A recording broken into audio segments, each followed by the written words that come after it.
আসসালামু আলাইকুম সবাই। আজকে আমি বানিয়ে নিচ্ছি আলু পরোটা। আজকে ওয়েদারটা অনেক বৃষ্টি হচ্ছিল, বিকাল থেকে মন চাচ্ছিল একটু স্পাইসি কিছু খাই, তাই আমি ঝটপট একদম সিম্পল রেসিপি আলু পরোটা বানিয়ে নিচ্ছি।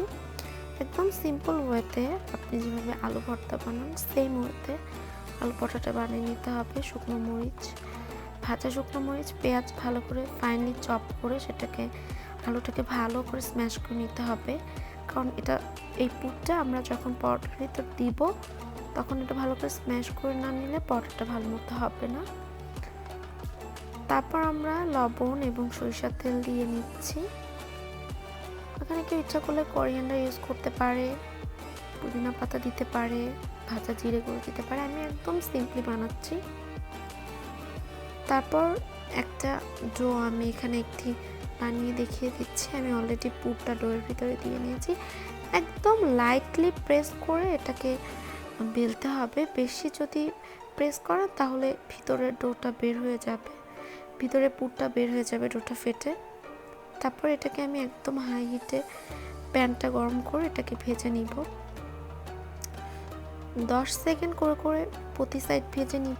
10 সেকেন্ড করে করে প্রত্যেক ইচ সাইড আমরা ভেজে নিব। তারপর খুবই অল্প তেল লাগে এই পরোটাটা ভাজতে। কেউ যদি চান বাটার ইউজ করতে পারেন, ঘিতে খুব ভালো স্মেল আসে। আমি মাস্টার্ড অয়েলটা আমার খুব পছন্দ, আমি মাস্টার্ড অয়েল দিয়ে সবসময় আলু পরোটাটা ভাজি। হিটটা সবসময় একটু বেশি করে রাখতে হবে, না হলে পরোটাটা সুন্দর করে ফুলবে না। লাস্টের দিকে হিটটা হাই হিটে রাখতে হবে, তাহলে পরোটাটা খুব সুন্দর করে ফুলে যাবে।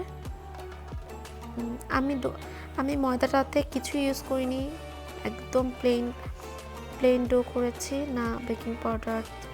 অনেক সময় আমি নর্মাল প্লেন পরোটা বানানোর সময়ও সুগার দেন অয়েল ইউজ করি, বাট আমি একদম প্লেন একটা ডো বানিয়েছি। এবং সবার শেষে গরম গরম আলু পরোটার সাথে সব থেকে মজা দুধ চা, আর আমি কেক বানিয়েছিলাম। আজকে এই পর্যন্ত, বাই, আল্লাহ হাফেজ।